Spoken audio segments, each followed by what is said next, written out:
trash. Garbage. See, Bullet Boys blew them away. See what I did there, too? Oh, Yeah. no. Yeah. That hurt. I know. That was bad. Welcome to Music Musing. Every once in a while, my brother George and I would have these conversations about music. Music is our passion, and it's a huge part of our lives, and we decided to share those conversations with you. So if you love music, sit back and enjoy this podcast.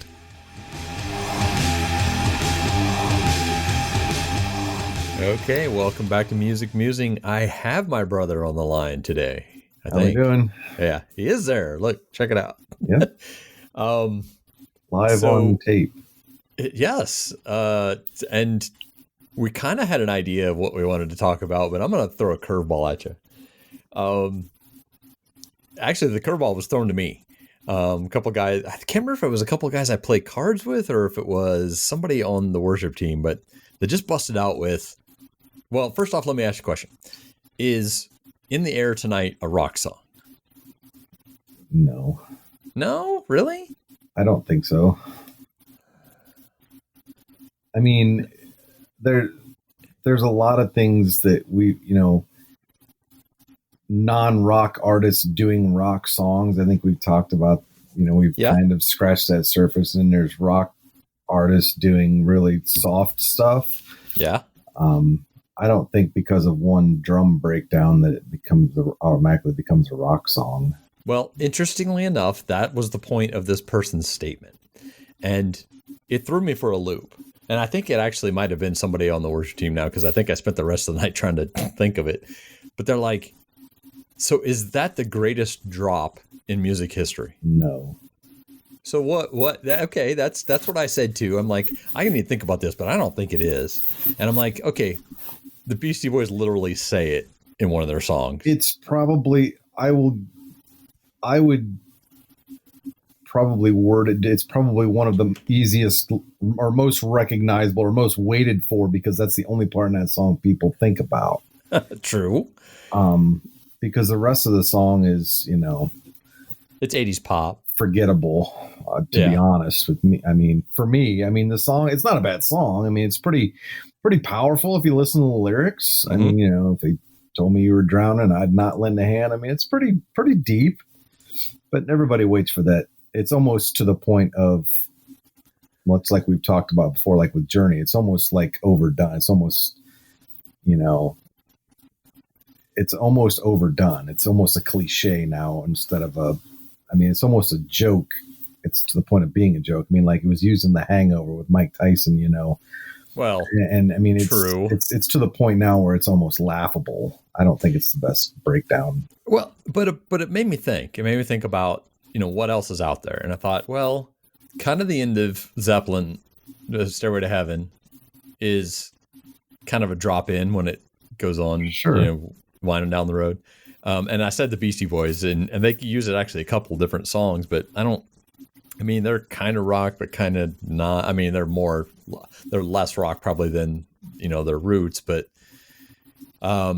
and I thought maybe it is the break there before the beginning of For Those About the Rock. Is that kind of that's a drum fill to kind of drop you in, but it's not a big one. Yeah. I mean, this is a bit of a curve. I haven't had time to actually think about it. But I mean, if the original question is it a rock song? I immediately would say no. Okay. Because it's more of a pop song. Yeah. It's certainly not, what would be considered heavy enough to be a rock song even. I mean, but we've been over this too. The Eagles are considered rock somehow. Yeah. Right. So, so the end of, is it not Bulls on Parade, but the one. Rage Against the Machine. I can't think of the name of the song now. Killing in the Name of. Yes. So the end of that one is a big drop in. And I don't know, like I said, it made me think for the rest of the night, can I think of, it is iconic. It's going to be the one that people think of the most. And that's, why he threw the question at me. Well, I said it's most certainly the most recognized or the easiest easily recognizable, drop-ins like that. Yeah. Because it's such a dramatic Change? There's basically nothing. It's borderline a cappella up until then. But I think that's that song's kind of an anomaly. It breaks. It's almost like the beginning of the song because it's almost like an a cappella lead in to the end of the last minute and a half of the song or whatever.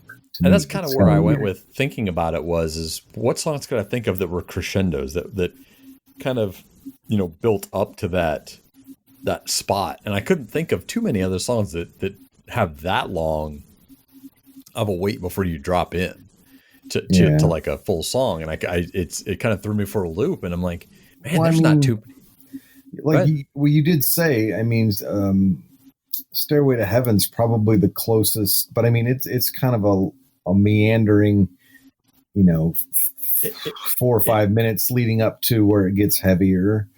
It's a true slope. It's a true crescendo slope. Right. In the Air Tonight is we're going to take a 90-degree up and jump into the song. That's what I mean. It's almost different. As a pop song, I think if you want to consider a rock song, it could probably pop rock, whatever, but it's definitely a difference of the song itself doesn't lend itself. That's not like a breakdown in the middle of a song. That's almost like where the song starts. Like I said, it's almost a cappella storytelling up into, the beginning of that to me is like the beginning of the actual song, because is there any actual, I know there's like music behind him. Is there any actual? It's like meandering keyboard. I think it's not like there's no listen to that song. There's that, that the guitar, like where they hold a note for. Right. I do remember that now. Yeah. But and then there's that, a little bit in the background, there is a little bit of guitar work, but for the most part, it's basically, like I said, it's more than less a cappella. He basically, Phil Collins basically just tells a story and then actually sings, the chorus of the song a couple of times to finish it up. To me, anyway, I didn't know we were going off on a. I know. I dropped a bomb on you. See what I did there? Wow. Yeah. But no, what we kind of agreed we were going to talk about, I'll jump in on and kind of start it out. And what we want to talk about was, obviously we've been locked in for 4 months at this point, and I don't know about you, but my listening has definitely went weird directions. Like, I have done some crazy listening and re-listening and revisiting and finding stuff for myself. And a lot of it had to do with, we had a podcast about running and running mix, and a lot of it kind of has to do with that.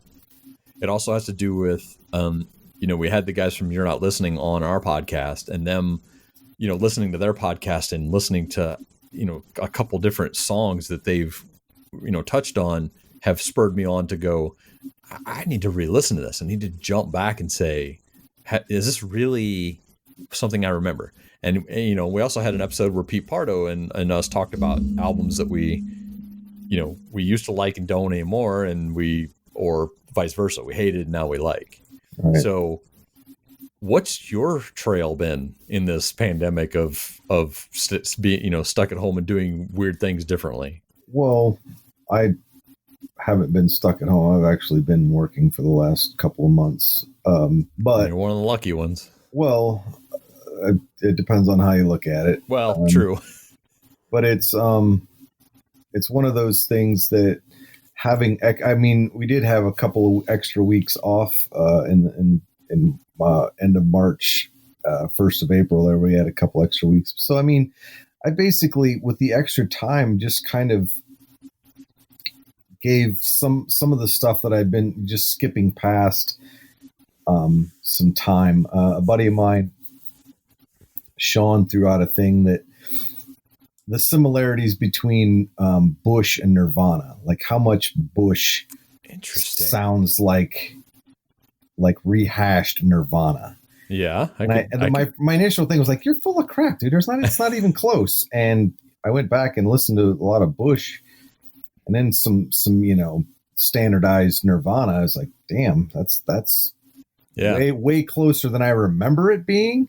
Yeah. Gavin Rossdale's voice is close. The guitar work is close. It's pretty much early 2000s grunge. Bush kind of like peeled the Band-Aid back a little bit, where this, it didn't like bleed, but it exposed the scab to get some air, I think, and then somebody slammed the door shut. And I listened, and I did go back and give them both a fair shake. I still don't like Nirvana, and Bush is kind of leftover, like warmed up leftovers of Nirvana. I mean, wow, I'm gonna have to go back and listen now. Bush has got some decent songs, and so did Nirvana. I mean, they weren't trash, but they're not something that I never thought Nirvana changed the world. I never thought they brought a different sound that killed a genre, basically. They started that movement, but there's a lot of great bands that put out a lot better music than Nirvana, and I think their story was just what sold them better than the rest of them. Well, I think Nirvana, if you take the grunge movement as a wave, I think Nirvana was the tip of that curl that hit the bottom of the water first. Sure. No, that's what I'm saying. Yeah. I mean, I don't think that they just happened to be timing. It was one of those, we've talked about that too, timing wise. And I think his way of getting out solidified it. I mean, the story sold them as much as the music. Agreed. Because there was a lot of, quite honestly, there's a lot better bands doing the same thing, and their story was just better than anybody else's at the time, I think. I do not disagree with you. I am a huge Nirvana fan, but I do not disagree with you. There were bands like the early Pumpkins and Screaming Trees and a lot of those bands from that time frame that just didn't get what they should have. And we've talked before about Soundgarden. Soundgarden being a better band all around. Period. As far as I'm concerned, than Nirvana. But yeah, I think that I definitely don't disagree with you. I know we differ on how much we like Nirvana, but I would agree that there's a lot better bands in that time frame that came out of that whole era. So sure, but the other thing I didn't realize is Bush was 10-ish years after Nirvana, like early, even their first album, 2001, 2002, somewhere in there, 99. I mean, it was a good. I mean, grunge was definitely on the downswing by far by that time. Yeah. Well, and there were a lot of bands they were competing against, like Three Doors Down, and they were kind of getting hot at that point, weren't they? Right. I mean, that was And we drew similarities to a famous wife, a wife and a famous in a band or whatever that Gwen Stefani being Gavin Rossdale's. I thought you were going with whole. Well, no, it's funny you said it because I said, why did Gwen Stefani kill Gavin Rossdale too? And when he told me that, and dude, he actually hung up on me. He couldn't stop laughing, and he called me back. But that's hilarious. But no, it's seriously. I mean, I think there's some similarities that can be pulled from. You can reach a little bit, but it was just funny that that. One of my things that I did was go back and revisit, because on somebody else's tip, kind of like Phil Collins, I was like, well, I've got the time. I think you're full of crap. But then I realized, like, no, that dude's onto something, And then now I hear Bush on the radio. I was like, damn, hear a lot of Nirvana in that. A lot of Nirvana. Yeah. And now that you mention it, and me just kind of thinking back, I agree. And I think I've kind of taken the same feeling as well, but again with running, I got to where I listened to the stuff that I liked on the first couple runs, and then I started reaching for stuff and kind of reaching down for some older stuff. And Max has been listening to a lot of old Megadeth lately, so I went down the So Far So Good So What, and I actually went back to not Killing of a Business, the one after it, which Peace was Cells. Peace Cells. Yeah. I actually put on Peace Cells and kind of used that as a run one day and went, man, I forgot how Those couple early albums were really good. Yeah, I forgot how the same and different they were from Metallica. Like, oh yeah, you can hear the influences, but they took it like left field. They took it to a different feeling, and obviously Metallica made a lot bigger, waves in, for lack of better words again, in the metal community than Megadeth did. But it was like that offshoot, that side branch of metal that was really good. It just didn't grow as much as Metallica. I think Megadeth was darker. Like the subject matter was darker, so I think they were a lot harder to sell.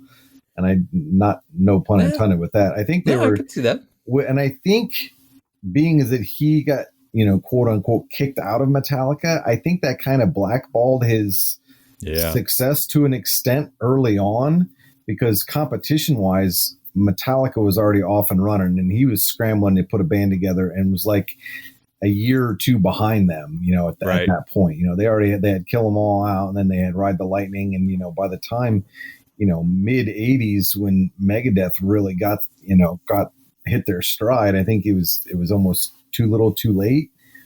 And then it was like, he's just a Metallica copycat. He got kicked out of Metallica. He's trying to sound like Metallica. And I think that kind of blackballed his, which is sad too, because the band, and I say I'm saying Dave Mustaine, but I mean, the band's sound was, I think, as good or better than Metallica on a lot of things. Yes, agreed. Musically, it was a big one. Like, I'm not, if I had to pick, I would actually take Hetfield's voice over Mustaine, sure. Mustaine's, but musically, I would go the other direction. I would take Mustaine over Kirk Hammett any day. I think beyond, and all the guys he puts behind him as well. I mean, and he's had some great guitar players. We had one of them on our podcast. Yeah, amazing guitar players that he's put behind him too. So. But I mean, and the backbone. I mean, Elfson on bass has been that band's rhythm section has always been nothing but stellar, and I think their writing has always been a little bit better. I think Metallica, I don't know, they both got kind of weird in the early 90s and stuff like that, so I think they were on, kind of like I said, they were on parallel paths. I think the Megadeth was just a little bit behind them with that. Yeah. And I think they got kind of hosed on that deal, because I think they're a better band. So again, you've kind of been back at work. Well, I never stopped working. We had I worked from home most of the time, and we never really stopped. We got crazy busy, but that all, again, me forcing myself into running kind of put myself in a situation where I was actually visiting entire albums again. I think I got to a point where I was picking a mix or making a list, and I actually started a list just before the pandemic started of all the songs that I would ever like in one list.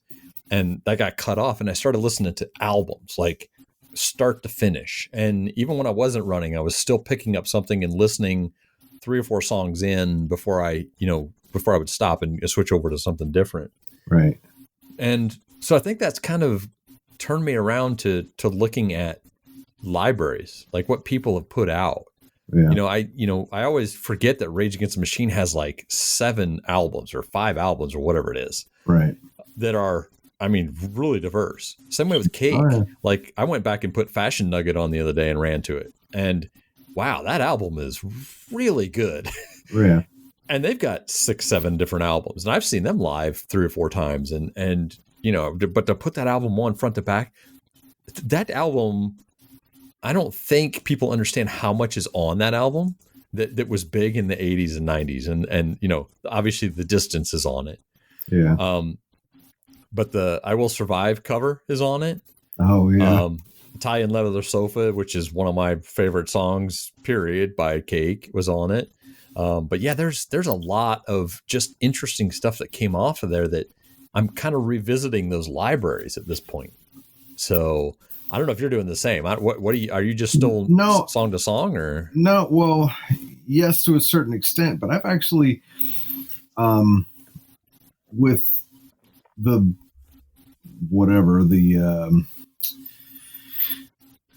we had a different vehicle that had that has Sirius FM, Sirius XM, FM. yeah, satellite XM, radio. Sirius XM, yeah. And I've never used it, never had anything with that on it, but it's like a 3-year free with the vehicle. Oh yeah. I'm like, well, yeah. whatever, I love that. If it's on there, I'm gonna listen to it, but yeah, might as well. and finding some of the I was listening to Hair Nation today. Oh no. Well, but it was we were coming back from the city. We went into Tampa today, and Bullet Boy's Smooth Up India was came on. I was surfing, and I was like, oh, that's this is like high school, So I just kind of got nostalgic and listened to it. But then, but it was one of the guys from I think it was Tesla, doing the DJing. And he was weird. Yeah. And he was telling stories about, how the original members of Bullet Boys were doing things before COVID, and, they were on tour and they're trying to get that back up and running again. They've been doing Zoom meetings and so on and so forth. So it got me to thinking, and I started looking up some of these bands that I used to like, are they still together? What are they doing now? Oh, interesting. And, there's a, I semi nostalgic for there's a few of those hair metal bands that were when I graduated high school that was big. So it's more of I don't think the band's amazing. It just brings me back to when when I graduated high school and stuff. I'm sure we all have that to some extent. Bands that you probably wouldn't, guilty pleasures. I know we did some of that too, but I always liked Tesla. I always thought Tesla was kind of an underrated band anyway.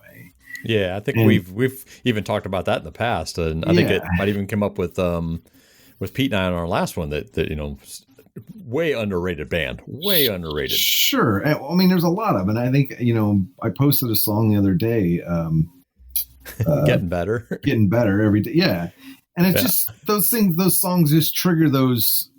Just out of high school, what am I going to do with my life? And it's just, that was what we had then. I mean, much like other people would have graduated in the 60s, 70s, 80s, and so on and so forth. They had different music, but I watched a performance from Abbey Road Studios or whatever of Tesla. And wow, one of their guitar players got really fat, just saying. And you mean a recent one? Yeah, no, it was within the last year. Okay. And one of my favorite songs, top 5 kind of all time, is What You Give. And they did that song, but an acoustic. I mean, that song starts off acoustic anyway, but but then they had a 12-string, a regular acoustic, an acoustic bass, and, a guy with brushes on the drums, so it was a little bit softer, but, dude still got the pipes, and they still harmonize really great. And it's hard to, it was one of those goosebump moments because it's nothing special. The band, I mean, they're old now. I mean, they are old now, and they're, you can tell. I mean, if they tried to do it electrified, it probably wouldn't have worked. He wouldn't have been able to hit the notes but his boy, oh boy, the 3-pack of Marlboro Reds will give you that rasp. And I mean, it is homie. I mean, you can hear it, it still sounds like him, but he, you can tell the lung capacity is not what it was in the 90s. That's but it's depressing. So I've kind of done that. I've kind of, went back and revisited some of this stuff, or tried to find, if they're still together, if any of if the singer or guitar player or any of the band members are still making music or different projects or whatever, and seeing what's been, kind of that way. But I still listen to the same old crap I always listen to. But just literally last night, the incarnate version of Stone Temple Pilots did the entire album of Core on a pay-per-view thing. Oh, nice. But our iHeartRadio, the Tampa station, broadcast it on their website. So was it video or was it audio? It was video, both. Okay. But it was like in a box, like in a studio with like, you know, like old school but it was totally electric and, you know, like rugs and just cabinets and everybody like facing each other like the in old, a room. Unplugged stuff. More or less, but it was just those 4 guys in there. And that, I'm sorry, but that Jeff Goot that they've got singing for them, dude gets it. And I mean, I'm a huge Stone Temple Pilots fan, and that was a kick-ass performance. That was really, really good. And you can still get it through the weekend or whatever. But I mean, just stuff like that to find, you know, what bands are doing now, you know, through all this. And some of these live from home performances, guys have been posting like different band members playing with different bands. And, you know, like I follow Anthrax still, and Scott Ian like will jam with the lead singer of Lamb of God and the bass player from Testament and, you know, a drummer from Slipknot or whatever, one of their drummers. And it's like, man, the drummer from Anthrax does a lot of Rush. They've been covering a lot of Rush, and man, the songs are amazing.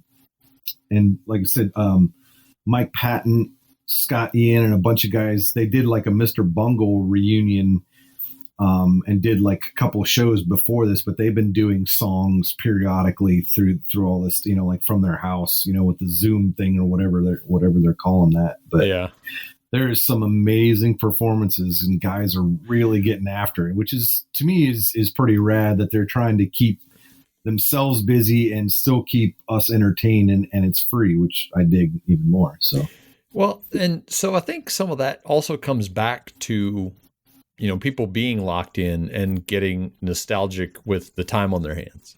Sure. And, you know, people our age, they're human. Right. Well, but people our age looking back at that stuff and wanting those people to do that, wanting Scott Ian to play with, you know, Mike Patton and right.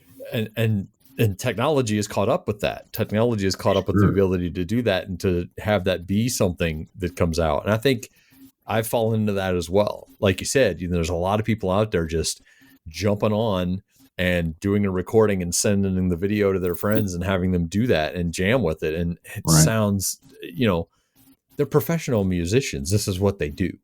So, you know, they've just kind of been waiting for that area or time to jump back and do something that's amazing.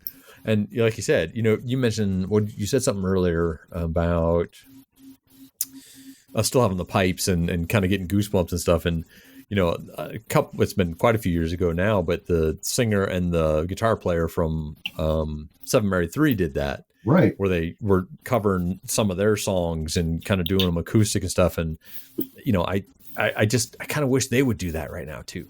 I kind of wish bands like that would just jump back and start doing stuff. Right. You know, just write a couple of songs. AC/DC's got an album coming out that they've been working on during the pandemic.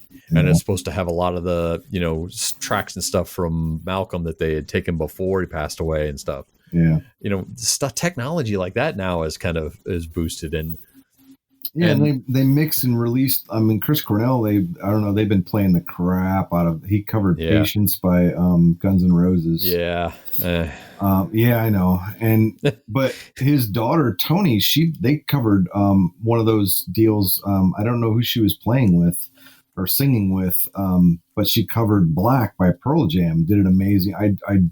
I just saw the video. I didn't see who was in on it, but she did an amazing job. She's got the bloodline for sure. She can, that girl, that 15, 16, 17, whatever, she can wail, man. She's got the talent level, and I'm rooting for her just because, you know, I'm a huge Chris Cornell fan anyway. But there's a lot of that stuff going on right now, and I think, like you said, you know, this pandemic has caused people's collective creative juices to flow where they have to have an outlet for it. I mean, that's what they do for their job. Yeah. And we're the benefactors of, some of this amazing, collaborations and stuff right now, which is, well, it's all and good. kind of going back to what we said before, we've also got, and up until the recently with you, but we've also got a little extra time. We've got, I was traveling 2 hours to work every day on my previous job. And, even with this job, I was going into town a couple days a week or sometimes. And, that travel time was me trying to get my mode ready for work. But now I've got that time a little bit in the morning when I'm running to dig. Right. And that's one of the things I did too was, I love this song. I'm going to go listen to the album and see if this album holds up. Right. And I started that we had, I don't know, a couple episodes back, we talked about, I'd said something about Chumbawamba at the end. Right. And, I went and listened to that album and that was a mistake. Yeah. But, just to say, I'm sorry you did that. But that's kind of what I've been doing. Like, the guys from You're Not Listening did a U2 song on one of their albums. I even talked about this before that, it was bad because I wanted to listen to the podcast. They told me to go listen to a song. I listened to a song. I'm like, I'm just going to listen to the album and just see how I feel. And I kind of changed how I felt about it. So that's what I've been doing is, knowing a song on the radio. Like I'm Crazy Train is not one of my favorite songs. It's so overdone and everything.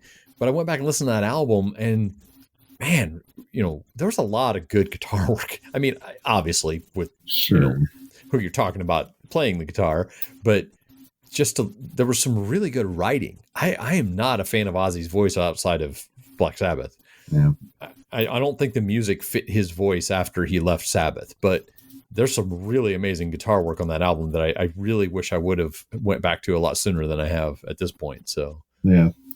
Now, was that Blizzard of Oz? I think that's on Blizzard. That's the one I listened to. But I remember if it came on, I skipped over it. So, yeah. So yeah, that's I'll look it up to be sure. But yeah, I'm pretty sure that's the one I listened to. I'm not sure if Crazy Train's actually on there, but yeah. But yeah, that's pretty much. I mean, with some extra time, I think it's obvious. It's not a good thing, obviously. Yeah. With what's going on. But that being said, there are some flashes of brilliance, and a lot of people have the time to go back and reappreciate. And even if it's, questions is, in the air tonight a rock song, or does Bush sound like Nirvana? I mean, there's time now to ponder those things, and I guess maybe that could be a good thing, could be a bad thing, I guess. Yeah, but true. And I think though the I don't want to say the talent level, maybe that the talent level of what was out there prior to now is starting to show up because they have more of an outlet. You can't go to concerts. Concerts are still kind of off limits at this point. I mean, they got to really kind of work around having a concert, and there's been a couple tries at it, but it hasn't happened. Right. So these people that, that made their money because people went to shows and, felt the beat, right, but could care less about the music or the singing. I haven't heard a lot from them. I haven't heard a lot, come out of them at that point. Right. So, as with all things, I think the cream always rises to the top. Yeah. We've talked about that. Yeah. When the talent isn't there, you suffer. I mean, you can only auto-tune so much crap before you have to put up or shut up. And there's been a lot of shut up. You know what I mean? The ones that can do, and the ones that don't teach. Oh. Well, yeah. Wrong one. No, that's how it goes. But yes. But I mean, I haven't, and to be honest, I haven't looked either, but I haven't seen, any Ariana Grande, live deals. But I'm not saying she hasn't, but I mean, there's a level of, I don't know. That's always been rock's calling card. They always pull together and do something, but I think it's because of the talent level, and that's what's always drawn me to rock music is there's always been a level of So is that because we demand so much? As listeners, is it because we expect them to be able to do something that's out of the norm? Again, I'm not putting down musicians that get out there Grande or sure. I'm not saying that they're talentless hacks or that they don't know what they're doing. Right. But I'm just saying that it seems like that music is a lot easier to put together. You don't have a guitar player on the stage that can break a string and then has to, fill in around that and then make the change have in a roadie between hand him a songs. guitar during a song, Stevie. Right. And change, and still make it seamless. Yeah. And I just, yes, they have that occasionally, but I just feel like there's not as much riding on what happens. I don't know how I'm saying this. Am I, you gotta help me here. No, I'm drowning. No, you're making complete sense, because something that's produced in a studio, it's hard to reproduce live. Yes. And that's basically what I said about the Cream. When guys do that for a living, they can do it in their living room, or they can do it in a studio, or they can do it on stage. When you literally sing in a box into a breath filter, and it's auto-tuned and auto-corrected, and then they fill in a backing track and they bring in dancers and so on and so forth. We've talked about that too, that you can interchange Britney Spears with Ariana Grande or whoever is hot at the moment, or whoever is young and pretty and has a certain amount of talent. I mean, like you said, I'm not bagging anybody. A lot of these young artists have a lot of talent, but they're not capable of sitting on a stool with a microphone with a camera on them and breaking glasses. You know what I mean? Yes. I would say that the majority are not. I would say that there's still, like you said, there's some like, I've been a non-fan of Lady Gaga until I've seen her do some, sure, solo stuff. But you're right. For the most part, I don't think they could sit down and just sing. I don't think they could just sit down and write. No, I know I'm biased, but anybody listening, go to YouTube and search Chris Cornell, Nothing Compares to You acoustic. He's in a studio with like a cello and like a guitar player, and he's playing guitar too and singing. And you will find out what I'm talking about. Yeah. And the ones that can do. and it is not withstanding that is not accepted a lot today. The other is. Sure. That the other, overly produced overproduction of both show and creating the music is what's accepted today. I mean, we're a dying breed. We know that, but I think honestly, the pandemic has really kind of brought a lot more of, like you said, the cream to the top at this point. And a lot of those people that were kind of shadowed before are getting the playing field is leveled. I think, even though those guys are old, they're kind of outdated. I think the playing field has quite been leveled when somebody can't go put on a 400,000 person show. You can't go to an arena. You can't sell out a concert right now and go have overproduced music with, backing tracks. You can't do that. Yeah. And I think it's done a lot for me. It's done a lot for me to go back and listen to old stuff. It's really done a lot for me to both revisit old stuff and dig into things that I should have dug into years ago and didn't. But it's also done a lot for the industry, for just people in general. I mean, again, not going to concerts. That's crippling. It is. Yeah, it sucks for both the fans and for the bands. I mean, I understand that they're, that hurts them. They make a lot of money on the concerts. That's where they make most of their money. And I'm not mad. That's their job. Yes. But if you keep doing that well, you should be entitled to keep making money doing it. That's exactly. how I see it. but it's been taken away, and it's just changed the landscape of music. Dude, I had tickets to the Black Keys and Gary Clark Jr. and I mean, like just before too, didn't you? Yeah, and it was for August 7th. It would have been this coming weekend. Yeah.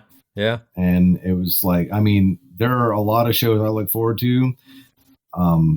That was one of them, and because finally the two band, love both. And I'm like, yes, finally, there's a bill a guy can get behind, and it's like, taken away. Just nope. Like, yep, can't do it. And it sucks because and bands like the Rolling Stones, bands like Guns N' Roses, bands like the Black Keys, we do not know how much longer those bands have, and when that is a finite talent. You know what I mean? Yep. Like that does go away. Yep. Ask David Lee Roth. So, yeah. I mean, you have to strike while the iron is hot. Seriously, but put it in perspective of death. I mean, it's not just David Lee Roth, but it's a lot of guys are passing away at this point. Yeah. Yes.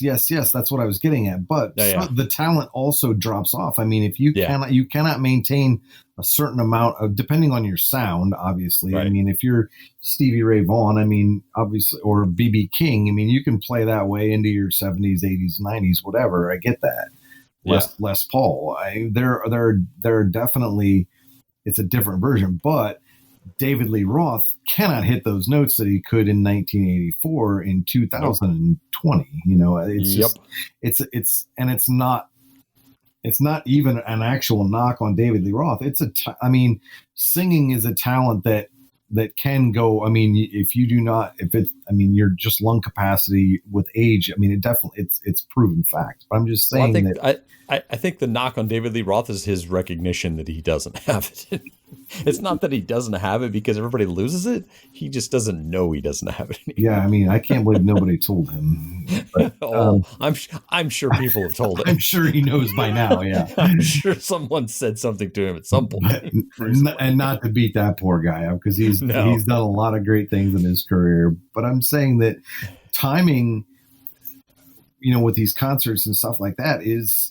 I mean, I applaud bands like Stone Temple Pilots for doing, yes, it's a pay-per-view, but you can't do live concerts. So, hey, they're doing what they have to do to put bread on the table because that's their job. And if they can sell pay-per-views doing a live concert, doing their breakout debut album, more or less, in its entirety for, $9 or whatever, hey, I would rather pay $9 to see that than, $90 to go, to have a concert get canceled, or go stand with hundreds of thousands of people and take a chance of dying. Well, and not because of that, but just because in general. I mean, when you go to concerts,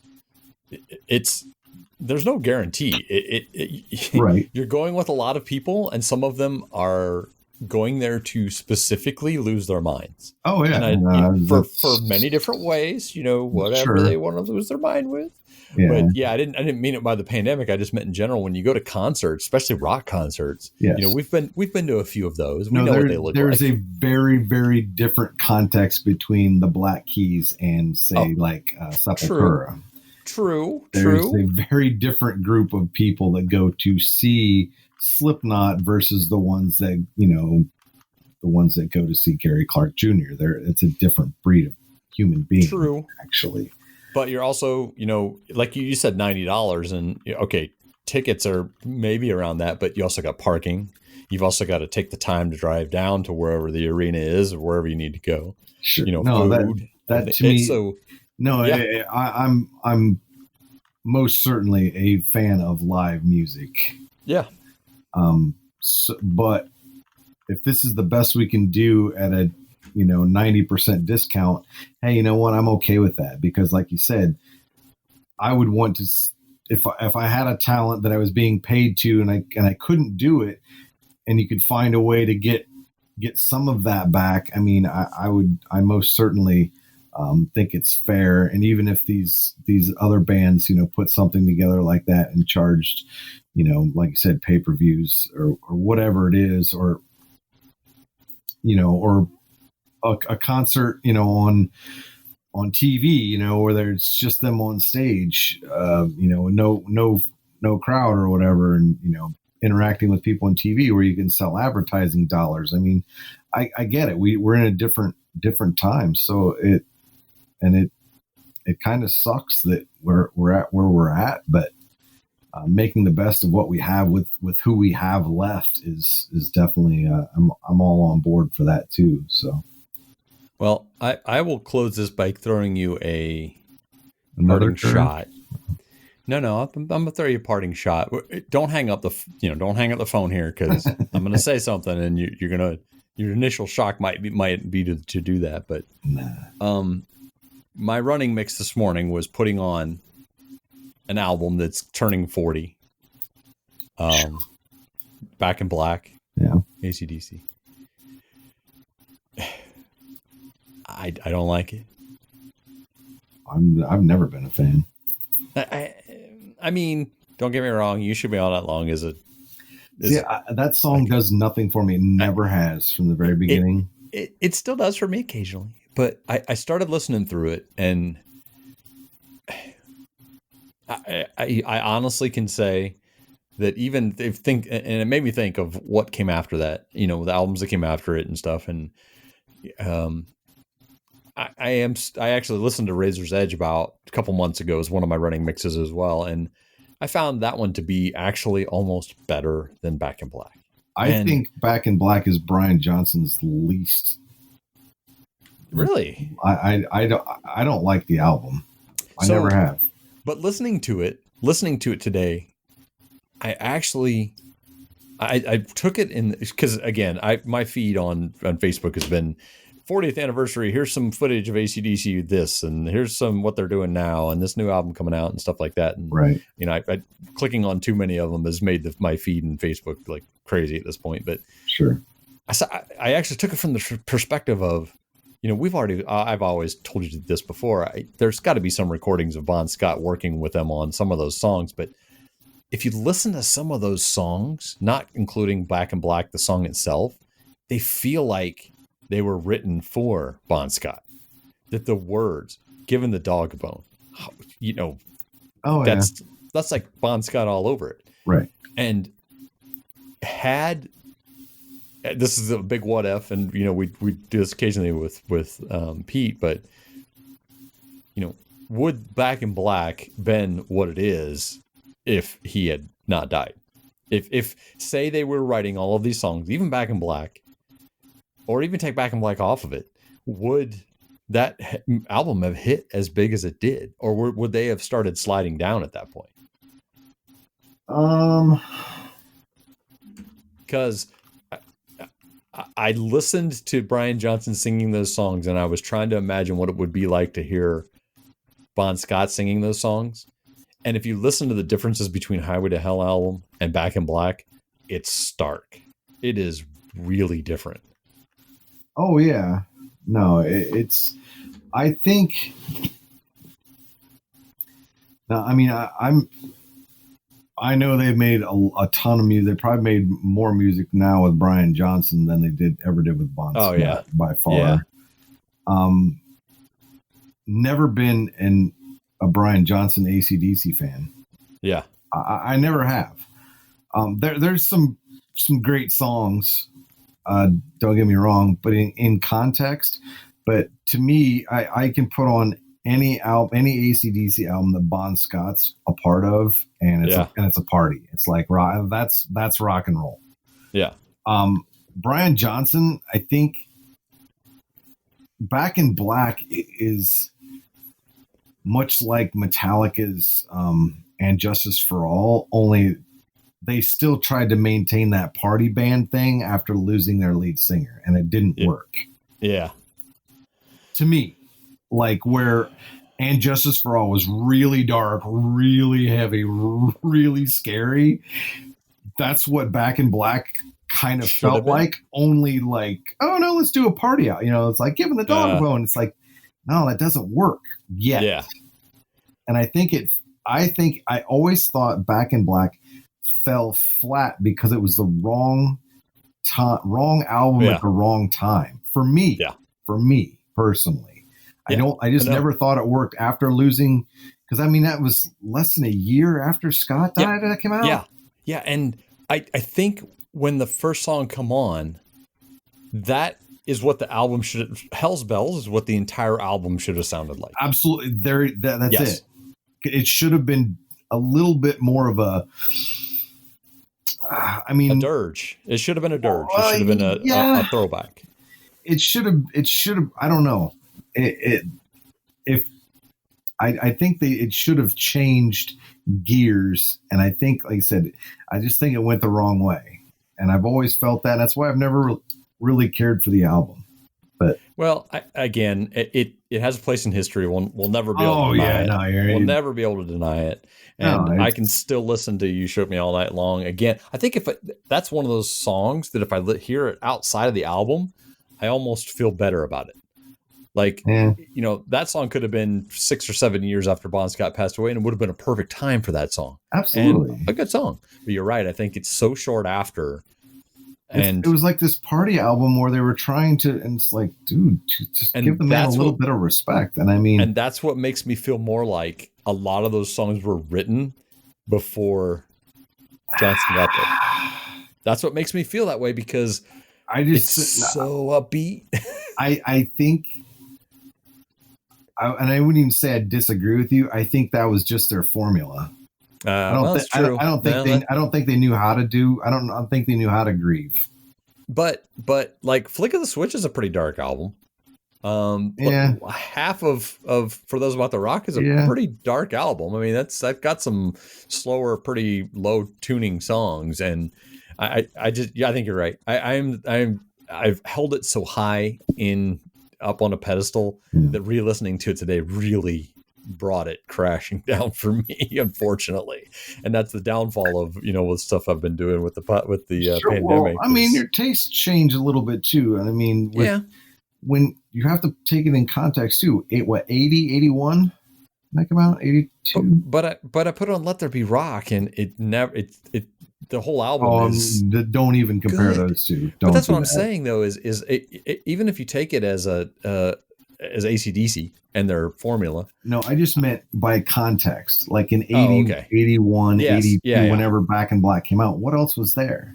You did that.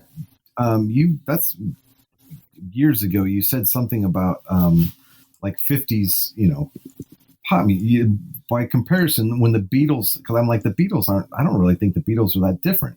Yeah, they're by more comparison in 1960, whenever they hit, what else was going on? I mean, the Shondells and the Sha-Na-Na or whatever. I mean, it's like, that's true. It